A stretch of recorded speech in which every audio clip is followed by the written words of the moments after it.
O lugar que é bom pra mim é onde eu quiser estar. A estrela ainda brilha, ela é quem vai me guiar. Ser guerreira é minha sina, batalhando pra vencer. Tenho voz pra ser ouvida, tenho sonhos pra viver. Não vão mais conseguir me anular, me calar. Ninguém vai me impedir de cantar e lutar. Seja em casa, no campo, na rua ou na praça, chega de mordaça, agora eu vou falar.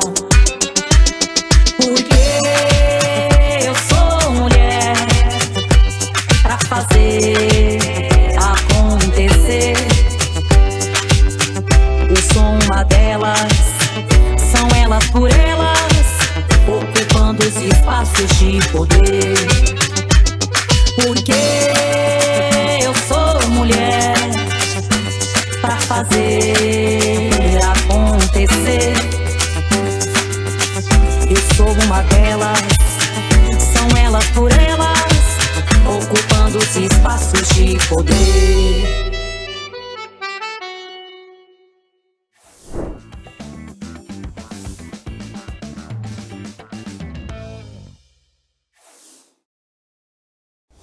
Olá pessoal, eu sou Leninha, deputada estadual pelo Partido dos Trabalhadores, primeira mulher negra a ocupar a vice-presidência da Assembleia Legislativa de Minas Gerais. Primeira mulher negra também eleita para um mandato parlamentar em nosso estado.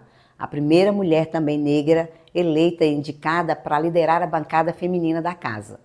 Eu aprendi a valorizar esse pioneirismo, porque compreendi que estando na Assembleia, nas trincheiras de luta, o quão importante é ter mais de nós nesses lugares.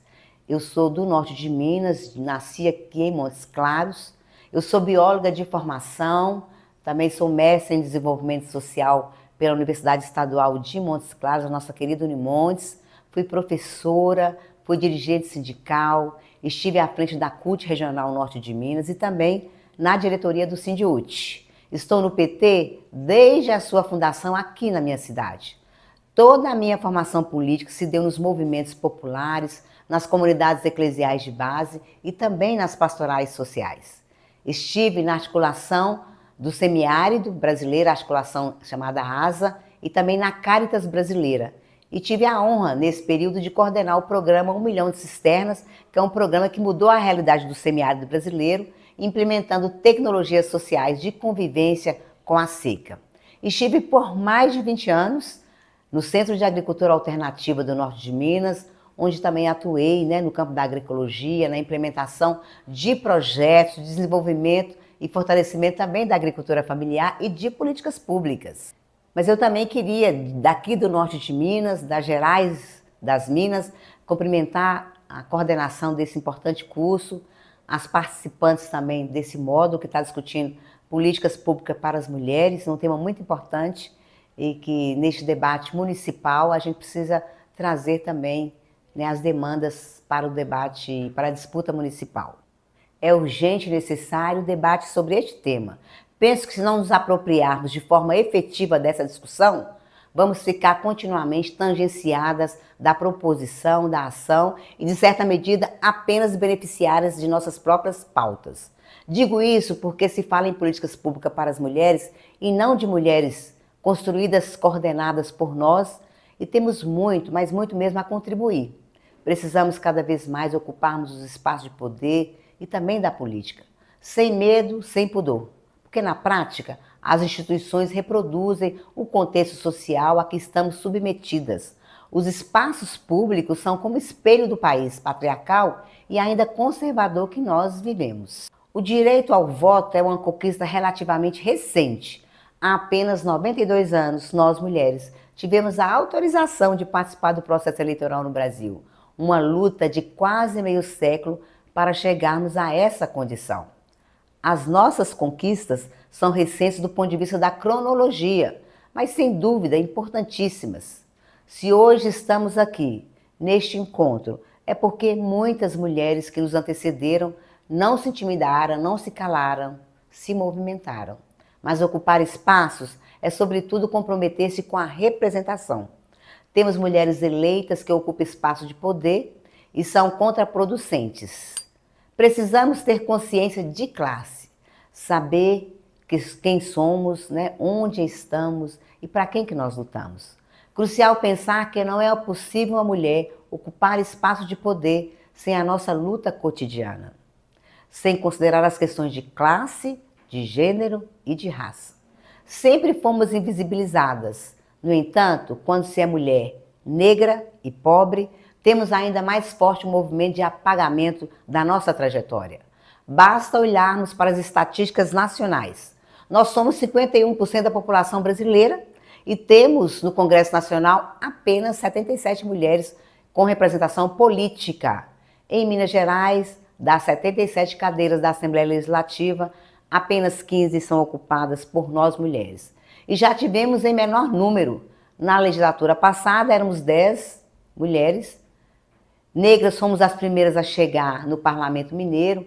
Eu e a companheira Andréa de Jesus, Ana Paula Siqueira e agora, nessa legislatura, a deputada Macaé Evaristo. Não nos querem por lá, com certeza. Um espaço com quase 2 séculos de existência, nós percebemos que o parlamento não foi pensado para que estivéssemos nele. O próprio processo eleitoral, a nossa lei eleitoral foi amplamente modificada para contemplar as formas efetivas a nossa participação no processo político. Para minha alegria, recentemente, por ocasião do Dia Internacional da Mulher, eu participei no Tribunal Regional Eleitoral do lançamento de uma campanha muito importante. Essa campanha estimula a nossa contribuição nas eleições municipais de 2024 e ainda, para nossa alegria, ela coíbe e pune as candidaturas laranjas, manobras muito utilizadas para encobrir o descumprimento da cláusula de gênero nas próximas eleições. Avançamos, minha gente, mas ainda temos muito o que fazer. A nossa contribuição, seja no Poder Executivo, seja nas câmaras municipais, são inúmeras. Não falo apenas por nossa sensibilidade diante das pautas de direito e de proteção social, mas temos muito a contribuir também na gestão, na construção do orçamento, na estruturação das políticas públicas em todos os âmbitos. Estou em meu 2º mandato como deputada estadual. Eu apresentei inúmeros projetos de leis. Tenho orgulho de ser autora do projeto de lei da dignidade menstrual em nosso estado, essa lei que assegura às pessoas que menstruam acesso a absorventes nas unidades básicas de saúde, nas escolas da rede estadual e também para as mulheres que estão privadas de liberdade. Temos buscado contribuir com a melhoria da qualidade de vida das mulheres, não só do campo, principalmente também nas cidades. Fomentar, apoiar o trabalho coletivo dessas mulheres. Temos buscado, com a nossa presença na Assembleia, nas suas comissões, no enfrentamento ao governo do Estado, encorajar cada vez mais mulheres a colocar seus corpos na luta política. Esse também é o nosso. A questão que se apresenta é a seguinte: não há como a mulher ocupar espaço de poder sem a luta cotidiana que passa pelas categorias de classe, por gênero e por raça. E aqui eu acho que é muito importante lembrar que a consciência de classe é saber de que lado da cerca você está. A análise de classe é descobrir quem está lá com você. Isso porque o que é intrínseco próprio desse espaço de luta por equidade é a luta de classes.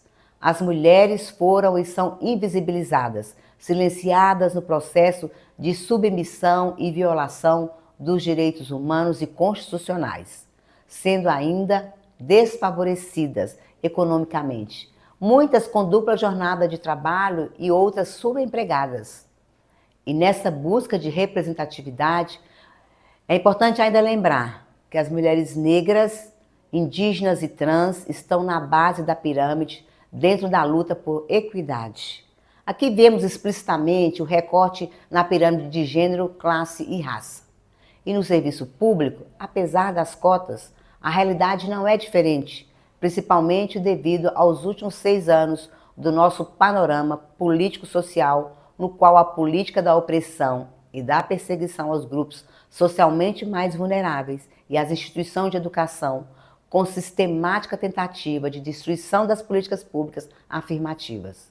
Nesse sentido, é importante lembrar que somos, enquanto mulheres, mais de 51% do eleitorado brasileiro. No entanto, continuamos elegendo homens conservadores e representantes das oligarquias patriarcais e opressoras. O que eu quero dizer com isso? Quero dizer é que a ocupação dos espaços por parte das mulheres não cabe apenas à ocupação em si, mas ao espaço ocupado com consciência de classe, sabendo quem somos, onde estamos, quem está do nosso lado e principalmente onde queremos chegar. Sem isso não há como ocupar espaços reais, espaço de construção, espaço de luta, pois não há participação efetiva nem empoderamento. Um exemplo disso é a participação das mulheres conservadoras na política, que reafirmam o poder patriarcal e atuam de forma contraproducente, contrariando inclusive as pautas femininas. Como diz a Sueli Carneiro, filósofa e uma das principais referências da discussão do feminismo negro no Brasil, a liberdade exige uma vigilância constante e a conquista de direitos também é uma luta permanente. É preciso mudar esses paradigmas para esses modelos sociais estabelecidos pelo patriarcado. Somos a maioria em números gerais da população e ainda assim não conseguimos ocupar o lugar que nós precisamos para mudar esse padrão eurocêntrico do patriarcado. Não há uma fórmula mágica para mudar esse cenário. Aliás, nunca houve. Precisamos mudar a forma de pensar a política, mudar a cultura do patriarcado, e só mulheres empoderadas e conscientes do seu papel social e político podem provocar essa mudança. Por isso, parafraseando o Manifesto Comunista de Karl Marx e Engels, mulheres de todo mundo, univos. O Estado, através das políticas sociais e públicas, pode acelerar ou diminuir a desigualdade de gênero, bem como a pressão dos movimentos sociais organizados tensiona esse mesmo Estado a construir alternativas e políticas públicas para a melhoria de vida dos diversos segmentos da população. É possível afirmar que a questão de gênero na agenda das políticas sociais ela é resultado da trajetória dos movimentos feministas internacional e brasileiro. Fundamentais para a construção dessas políticas e diálogos comuns entre a gestão das políticas públicas e os movimentos feministas são as conferências de direitos, pelas quais a participação, a construção e os avanços são operados. As conferências nacionais e os planos nacionais de políticas públicas para as mulheres, delas decorrentes, operaram avanço nos direitos para as mulheres através de constante luta e pressão dos movimentos feministas organizados e diálogos com os governos populares. Políticas públicas para as mulheres foram instituídas na primeira década do século XXI em nosso país com a criação de 2 planos nacionais de política para as mulheres nos anos de 2004 e 2008, que foram marcos em nossa história recente. Oriundas também da conferência, os Conselhos Municipais de Direito das Mulheres são os órgãos vinculados aos municípios que visam garantir a efetivação das políticas sociais específicas. Porém, o sucateamento dos serviços e equipamentos é crescente, com a falta de recursos e de compromisso político, afetando diretamente as políticas públicas para as mulheres nos municípios. A promulgação da Constituição Federal em 1988 instituiu pela primeira vez na história brasileira o direito social da população e a institucionalização de medidas de proteção social via a Seguridade Social. Mas estas premissas vão concorrer com a instalação do neoliberalismo no país através do desmonte do Estado brasileiro, período de contra-reforma do Estado e redirecionamento das conquistas de 1988. O sistema de proteção social, que se estrutura a partir de um conjunto de políticas sociais que se efetivam pela intervenção do Estado, visando a satisfação das necessidades sociais decorrentes dos padrões da sociabilidade humana, vem tanto se estruturando como sendo desmontada até os dias de hoje, sendo fonte de debates, produções e intervenções na realidade posta. Na perspectiva do marxismo, identifica-se na proteção social a categoria da contradição, pois pode ser vantajosa às classes oprimidas e, ao mesmo tempo, ser útil ao capital e à sua reprodução. A democracia é uma das formas da variante do Estado. Por consequência, como todo Estado, ela é o exercício organizado, sistemático da coação sobre os homens. Isso por um lado, mas por outro lado, é ela o reconhecimento formal da igualdade entre os cidadãos, do direito igual de todos em determinar a forma do Estado e administrá-lo.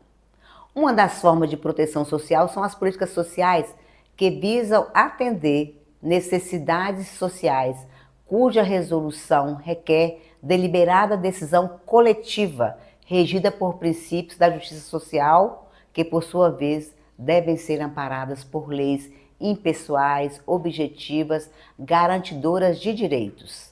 As políticas sociais são formas de responder às expressões da questão social vivenciada pela classe trabalhadora. As políticas sociais no Brasil passaram por um grave retrocesso, com o desmonte das políticas públicas e a desregulamentação dos direitos sociais, retomadas e reconstruídas a partir do retorno do nosso governo do PT à presidência da República. Como uma expressão da sociedade, o feminismo é um movimento político que busca subverter as relações desiguais de poder historicamente nela constituídas. A luta feminista representa uma contestação ao sistema capitalista brasileiro e ao patriarcado, e também ao racismo estrutural que nele se reproduzem. A discussão de políticas sociais para as mulheres requer considerar a sociedade capitalista e a disputa de projetos societários do Estado. Dessa maneira, a mobilização das mulheres, que são a maioria da população, questiona este patriarcado, que, segundo Safiotti, não se trata de uma relação privada, mas civil. Dá direitos sexuais aos homens sobre as mulheres, praticamente sem restrição. Configura um tipo hierárquico de relação que invade todos os espaços da sociedade. Tem uma base material, corporifica-se, representa também uma estrutura de poder baseada na ideologia quanto na violência.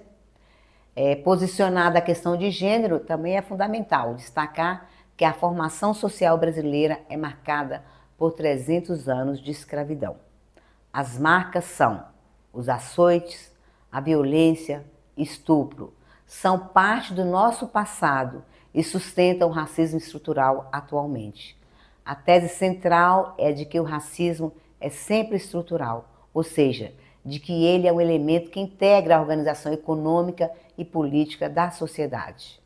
A escravidão determinou a existência das mulheres negras no imaginário social até os dias atuais, através do processo de desumanização dos corpos negros femininos por serem tratados como força de trabalho precarizada, trabalhadoras em tempo integral, brutalmente violentadas e exploradas sexualmente. Assim, uma mulher negra trabalhadora não é triplamente oprimida ou mais oprimida do que uma mulher branca na mesma classe social, mas experimenta a opressão a partir de um lugar que proporciona um ponto de vista diferente sobre o que é ser mulher numa sociedade desigual, racista e sexista. Vive-se em um país onde a cor da pele determina quem tem mais oportunidade e direitos e quem tem menos. Mais do que isso, determina em diversos casos quem tem direito à vida e quem tem direito à morte.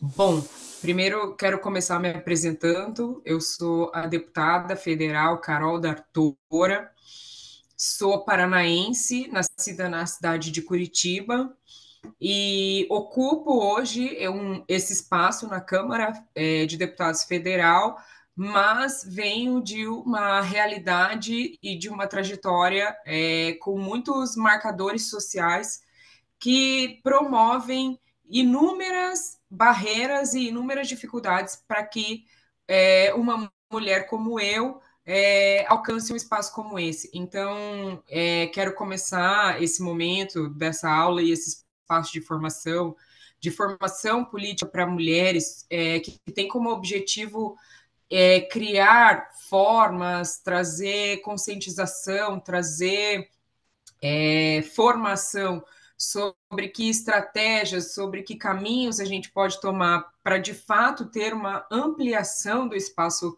feminino na política, não posso deixar de dizer que todos esses marcadores a que estou me referindo, né, os marcadores sociais que estão colocados para mim, então sou mulher, pobre, negra, periférica, que tudo isso são as barreiras que a gente tem e que as estratégias que a gente precisa construir e que a formação precisa tratar são justamente as estratégias para superar essas barreiras, para que, de fato, a gente possa um dia ter igualdade de gênero na política, ter paridade, ter um sistema político mais equilibrado, um sistema político mais equânime.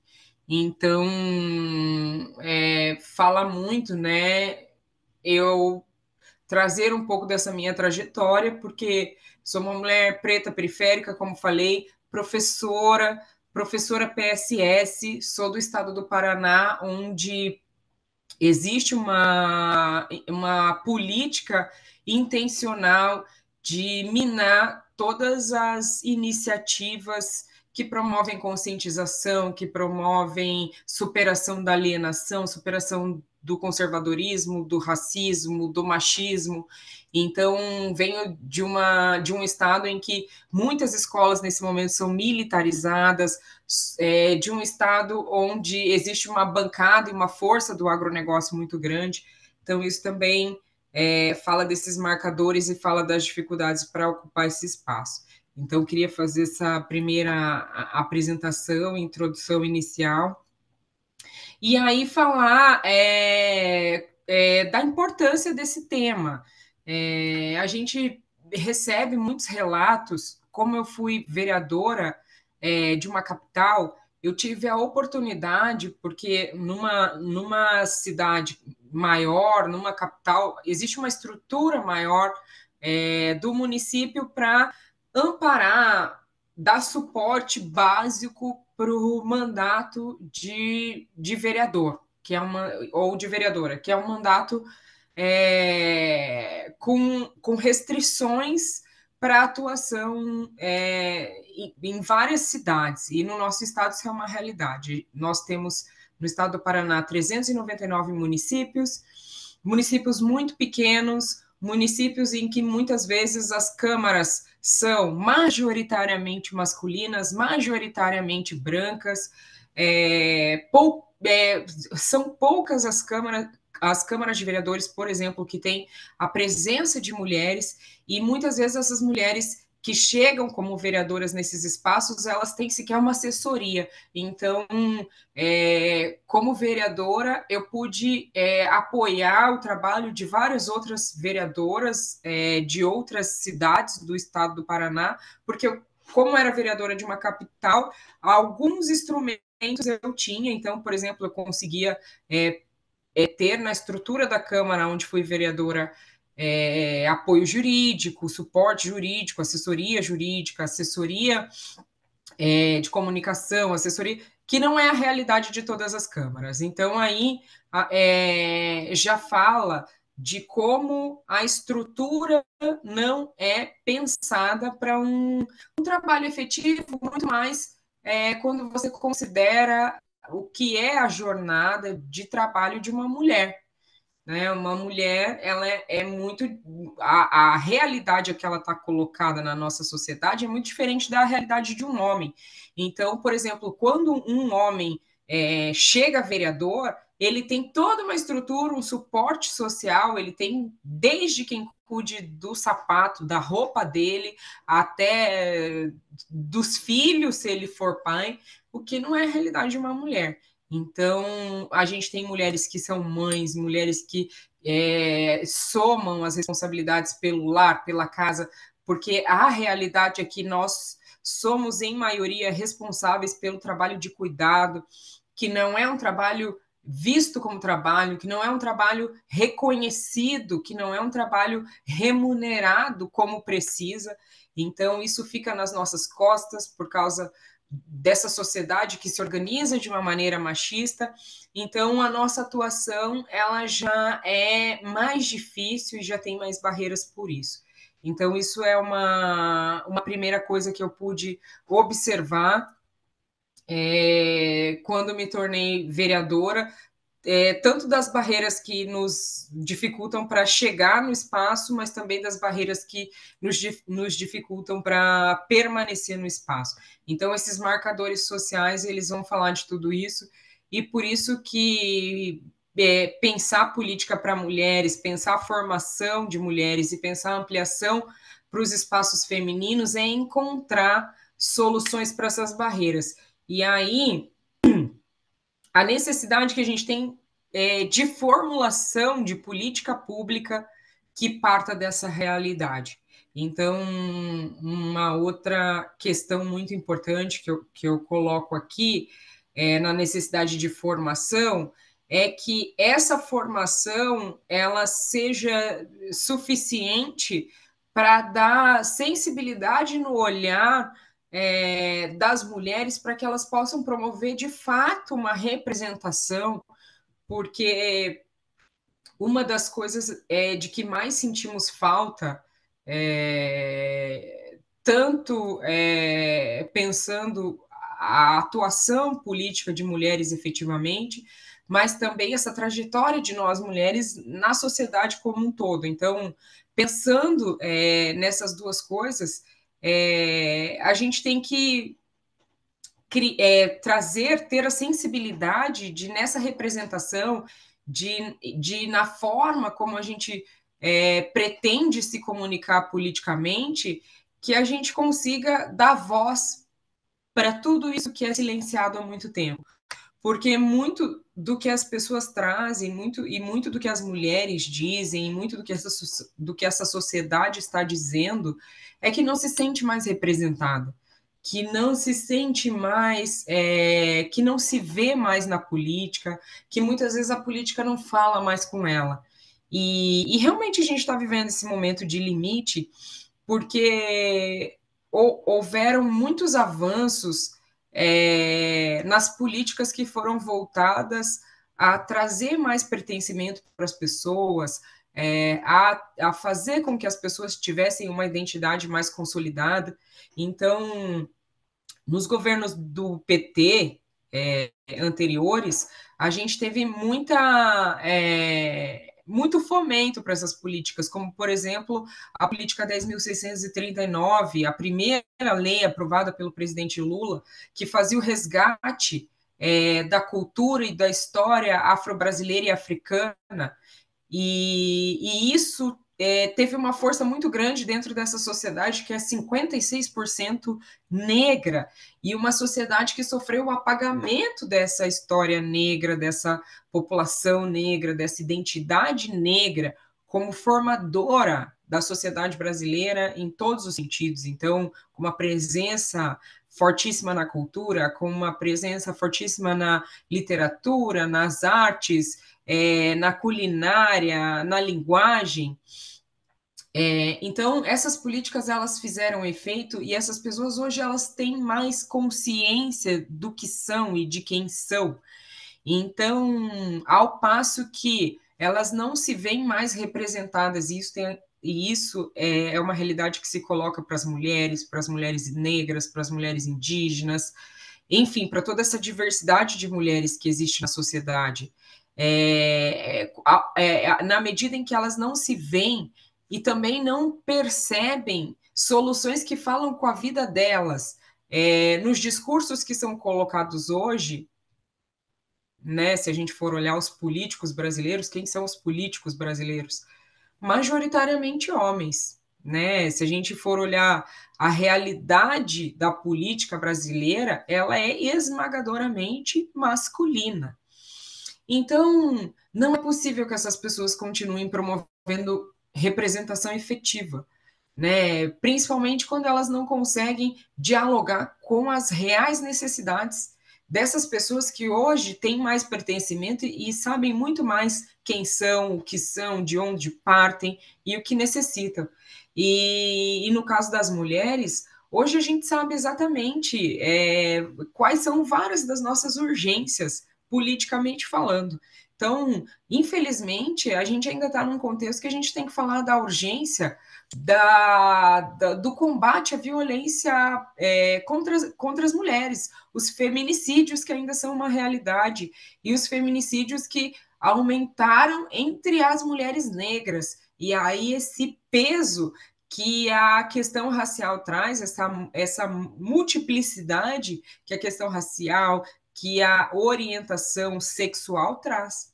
Né? Se é uma pessoa que é periférica, pobre, negra, LGBT, enfim, for somando esses marcadores, a gente tem essa multiplicidade de desigualdade, essa desigualdade multiplicada, e, e hoje a gente tem cada vez mais pessoas que tomam consciência sobre as suas desigualdades e querem que a política fale com elas, que a política converse com elas, que a política as represente. Então, uma primeira coisa que a gente tem como desafio hoje é ter essa sensibilidade, esse saber falar do lugar de onde a gente parte, de onde a gente vem, e toda mulher na sociedade brasileira, se fizer uma revisão sensível da sua história, da sua trajetória, e temos histórias e trajetórias diferentes, porque, como já falei, somos mulheres diversas, mas as trajetórias femininas são marcadas por muita desigualdade. Então, por isso, o nosso desejo, a nossa urgência de nos vermos representadas e de termos soluções, como falei. E aqui, ter soluções e encontrar soluções, principalmente para quem busca um espaço de representação efetivo, é conseguir se conectar com esses problemas reais, com as urgências reais, com, por exemplo, a mulher que é mãe e não tem creche para o seu filho na cidade, que tem que reduzir as suas escolhas e tem que reduzir os seus sonhos, porque não pode conciliar, trabalhar, cuidar do filho, estudar, viajar, ou seja lá o que for que ela deseje e sonhe para a sua vida, por uma restrição que é imposta pela limitação que uma sociedade organizada por uma estrutura patriarcal e machista cria. Então, são problemas que essa estrutura, que essa presença esmagadora masculina causam na vida prática de uma mulher. Então, se a gente não souber trazer soluções para isso, se a gente não souber se conectar com isso, se a gente não parte disso, esse é um desafio a ser superado, né? Essa é uma barreira a ser superada. E depois também falar um pouquinho do que são essas barreiras efetivamente, né? Trazer um pouquinho dos números da subrepresentação efetivamente para mulheres, porque a gente fala dessa subrepresentação, a gente fala dessa urgência da presença feminina, a gente fala da urgência de formação e de criar soluções para superar as dificuldades e as barreiras para essa presença. Então, para falar mesmo de uma forma mais ilustrada sobre essa subrepresentação, eu acho importante a gente demonstrar isso com números, demonstrar isso com dados, porque muitas vezes eu percebo que fica parecendo que a gente está falando de uma coisa que é um chavão, mas na verdade é uma denúncia gritante a subrepresentação feminina na política brasileira. Então, se a gente olhar para o Congresso Nacional, na Câmara dos Deputados, a representação feminina historicamente tem sido baixa. Nas eleições de 2018, por exemplo, apenas cerca de 15% dos deputados federais eleitos eram mulheres. E aí, pensar 15% de 513 deputados federais. Ou seja, a gente tem uma média aí de quase 10 deputadas que eram mulheres. 15%, um pouco mais de.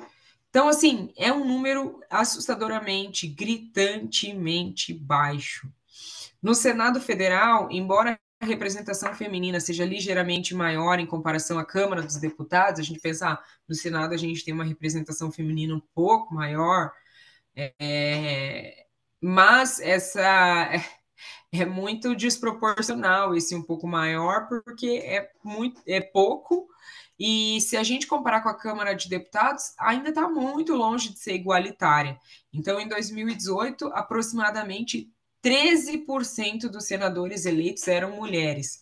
A gente tem mais ou menos 80 senadores, e pensar 13% desses senadores eram mulheres, ou seja, umas 12 mulheres num cenário de 80. Nos cargos executivos, a presença de mulheres em cargos executivos, então, prefeituras, governos estaduais, também é limitadíssima. E, em muitos casos, as mulheres ocupam, em alguns estados, menos de 10% dos cargos de chefia nessas instâncias. Então, é um número muito baixo de mulheres que são prefeitas, governadoras, e, enfim. Nas assembleias legislativas e nas câmaras municipais, a situação nos níveis estadual e municipal não é diferente. A participação das mulheres nessas esferas da política também é assustadoramente baixa, com porcentagens muitas vezes abaixo de 20%. E, enfim, aí a gente chega nos partidos políticos, e aqui eu quero enaltecer a iniciativa do Elas por Elas, a iniciativa desse espaço de formação política para as mulheres, que parte do Partido dos Trabalhadores e das Trabalhadoras. Como alguém que é do Partido dos Trabalhadores, e eu não vejo como a minha luta poderia ter se desenvolvido em outro partido, porque muito do que eu trago como luta política mesmo, aquilo que eu me apego e acredito que tem que ser transformado, muito disso é o que eu vejo na concepção política do Partido dos Trabalhadores. Então, buscar igualdade na sociedade, superar o racismo, superar o machismo, superar a pobreza. O Partido dos Trabalhadores, mais de uma vez, na história da sociedade brasileira, mostrou intenção em derrotar a fome. E isso é tão louvável, isso é tão maravilhoso. Quão importante é um partido político que tem como objetivo erradicar uma das doenças sociais mais perversas, que é a fome. Nenhum ser humano deve ou deveria passar fome, muito menos num país rico como o nosso. Olá, sou Lene Teixeira, sou de Ipatinga, Minas Gerais. Ocupo atualmente, por poucos dias, o cargo de chefe de gabinete do Ministério do Trabalho e Emprego. Sou militante do Partido dos Trabalhadores desde 1986, né, quando eu me filiei ainda bem jovem ao PT, e nessa trajetória de vida dentro do PT, já participei de várias eleições, fui vereadora em minha cidade por 4 mandatos, sou pré-candidata a prefeita também, estou retornando para Ipatinga para ser candidata a prefeita nessas eleições de 2024. As mulheres sempre trabalharam de forma não remunerada, e isso historicamente aconteceu, né? Na vida cotidiana, as mulheres eram jogadas para dentro de casa, ocupavam as tarefas de criar os filhos, de ter uma situação que hoje a gente já consegue avaliar uma outra perspectiva, mas elas sempre trabalharam. Só que o trabalho remunerado, ele chegou tardiamente para todas nós enquanto mulheres, né? Porque até, por exemplo, em 1962, que as mulheres passaram a ter a sua autonomia em relação, eu descobri isso muito recentemente, tá, gente? A questão do Estatuto da Mulher Casada é que começou, então, em 1962, dar o direito às mulheres de ter os mesmos salários que o homem. No ano de 1962, foi aprovado o Estatuto da Mulher Casada, que garantia, entre muitas coisas, que a mulher não precisaria mais pedir autorização ao marido para poder trabalhar, receber herança e, no caso de separação, poderia solicitar a guarda dos filhos. Essas mudanças não aconteceram imediatamente ao Estatuto da Mulher Casada. Foi um marco de muitas transformações no âmbito legal a respeito dos direitos e deveres, ajudando a alcançar um caminho de igualdade garantido pela Constituição de 1988.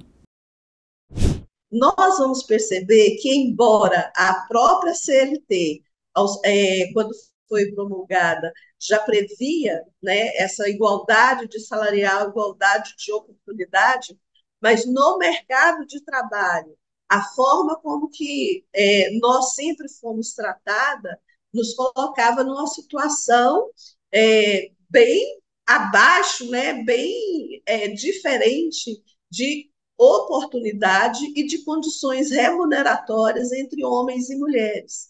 É claro que teve todo um processo desde a Revolução Industrial, que a mulher assume mais a questão também do trabalho nas empresas, nas indústrias, mas essa condição ainda de subclasse, né, ela permanece assim numa situação meio que difícil. Isso é um desafio histórico para nós mulheres que em pleno 2024, nós estamos aqui no Ministério do Trabalho e Emprego, numa batalha junto ao Ministério das Mulheres, as ações do governo do presidente Lula, porque em 2023 foi aprovada a lei que assegura a igualdade salarial entre homens e mulheres. O grande salto de qualidade desta lei é que ela é específica para nós mulheres. Ela não apenas repete a obrigatoriedade da igualdade entre homens e mulheres, como ela também cita mecanismos para que isso ocorra, como a publicação de relatórios semestrais, como a necessidade de planos de ação naquelas empresas onde a igualdade não existe, tem que começar a se preocupar e a focar para que ela exista. E a questão da fiscalização e das multas. Então, acho que isso vai ajudar, sim, a que a gente alcance esse direito que as mulheres têm. Que essa lei é um avanço para a democracia, que essa lei é um avanço, né, para coibir, diminuir desigualdades. E quando chega o momento de implementar essa lei, que de fato o governo brasileiro vai ter um olhar especial para que essa igualdade de salário aconteça entre homens e mulheres, a gente vê a resistência de algumas empresas, inclusive, alegando que tem a questão da proteção de dados e outros elementos, ir contra a efetividade desta lei. Então, é importante nós estarmos bem conscientes do que acontece com a mulher no mundo do trabalho, porque quando a gente defende esse processo de democracia, de participação, isso implica também em direito e inclusão da mulher, dos negros, da população brasileira como um todo, em situação de igualdade, de disputar esse mercado de trabalho. E é por tudo isso que eu acredito que nós precisamos ainda debater o tema trabalho, das oportunidades que nós mulheres precisamos de encarar com a responsabilidade de, dentro desse processo democrático, assegurarmos às mulheres as mesmas condições dos homens no mercado de trabalho. E só para fazer um recorte, quando a gente coloca a questão de igualdade entre as mulheres, e quando nós fazemos um recorte para a questão da mulher negra, a situação ainda é mais grave. Então, já existe a desigualdade salarial entre homens e mulheres, Agora, entre as mulheres negras, essa situação ainda é mais grave. É por tudo isso que nós precisamos, né, de termos essa leitura do que acontece nesse mundo do trabalho e lutarmos para que a igualdade também de oportunidade, que a sociedade seja realmente democrática, aconteça. No geral, nós podemos considerar que nessa questão da política de trabalho, que mais afeta diretamente a mulher, é que durante muito tempo ficou a avaliação por parte do sistema capitalista, do modelo de produção e também dessa herança do patriarcado, de tudo que nos restou enquanto herança desse mundo, né, desigual entre homens e mulheres, é que a mulher ainda fica sob a sua responsabilidade o cuidado dos filhos, a responsabilidade pela educação, a situação que ela tem que enfrentar, que além de dar conta das tarefas do lar, a mulher engravida, e aí ela tem o direito também de se afastar naquele período. E quantas empresas deixaram de contratar? O sistema ele foi produzido, foi criado para deixar mesmo a mulher fora do mercado de trabalho. E o modelo de desenvolvimento hoje, e aí tem provas, tem estudos, né, em relação a isso, que ela também passou a ser necessária para o modelo de desenvolvimento. E aí, só que esse modelo de desenvolvimento ele ainda foi desigual. Então, muitas empresas deixavam de contratar, porque, exemplo da cidade de Ipatinga, em 2000, quando eu fui eleita vereadora pela primeira vez, nós fizemos um debate com os Minas, a maior empresa metalúrgica da região do Vale do Aço. Eles não contratavam mulher na mesma proporção dos homens da empresa, e continua assim, é claro, né? Mas quando a empresa foi criada, por exemplo, não tinha o banheiro, não tinha alojamento, tinha aquela visão ainda que as mulheres trabalhando no meio dos homens, os homens iriam ficar dispersos olhando perna das mulheres ou prestando atenção no movimento da mulher. Era esta cultura. E como que você vai mudando isso, né? Porque você pode perceber que não é só uma questão de oportunidade de trabalho, é a concepção, é a cabeça, é como que esse homem foi educado para o papel também da mulher. Então, ela não poderia... Eu sonhei, por exemplo, na minha juventude, trabalhar na Uzi Minas, mas a oportunidade era muito escassa, né, para empregar mulher. Então, você vai percebendo que é toda uma luta, que aí precisa de ressaltar aqui o papel importante dessas mulheres antecessoras nossas, sabe? De quem foi a luta, porque elas enfrentaram situações dificílimas para assegurar esses direitos. E o convencimento também, né, de muitos homens. Então, a desigualdade, as políticas, inicialmente, principalmente aqui no Brasil, ela não foi pensada de forma a incluir a mulher nesse campo do trabalho. Foi a luta, a organização que nos forçou a chegar ao nível de conquista que nós temos hoje para o mercado de trabalho.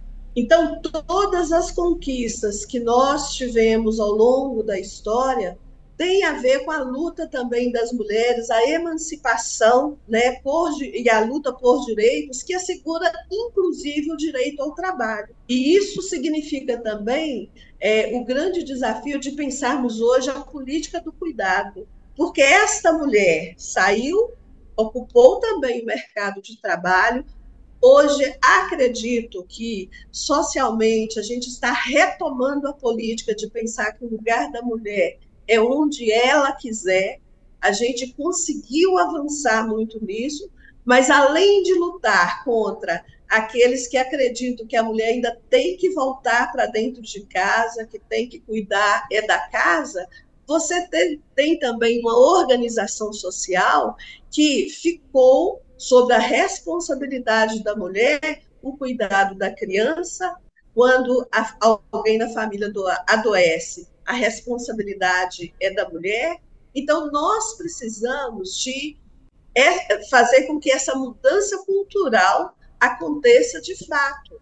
Homens e mulheres devem, né, ter as mesmas oportunidades, devem ter a mesma responsabilidade com a questão da política do cuidado, da forma de pensar o mundo, de pensar a sociedade, onde todos possam ser incluídos verdadeiramente. E isso, é claro, que as responsabilidades de cuidar, ela tem que ser compartilhada imensamente, né? Se nós percebermos na questão do meio político o que acontece, vai em várias câmaras por esse país afora, que você não tem uma vereadora, e temos eleições esse ano, né? Nós estamos fazendo uma grande campanha, promovendo o debate, o Elas por Elas tem esse papel assim, fundamental, quanto o Partido dos Trabalhadores avançou em termos de promoção dessa política através desse projeto Elas por Elas, de incentivar as mulheres, mas dar também a oportunidade, a condição do financiamento para a mulher disputar em pé de igualdade, porque na política também a representatividade nossa nas assembleias legislativas, na Câmara Federal, no Senado, ela ainda é insignificante. Então, nós precisamos de avançar em todos os sentidos para fazer com que nós, mulheres, sejamos representadas no mundo do trabalho, no mundo da política, em diferentes lugares, porque senão senão nós não podemos dizer que vivemos numa sociedade democrática com essa subrepresentatividade do papel da mulher. Então, é importante demais estarmos atentas a essas questões. Então, para assegurar verdadeiramente essa participação mais democrática e efetiva da mulher na política, é necessário nós também pensarmos em relação à situação hoje das condições. Eu já falei um pouco da política do cuidado, e ela tem a ver com essas condições da mulher também no mercado de trabalho.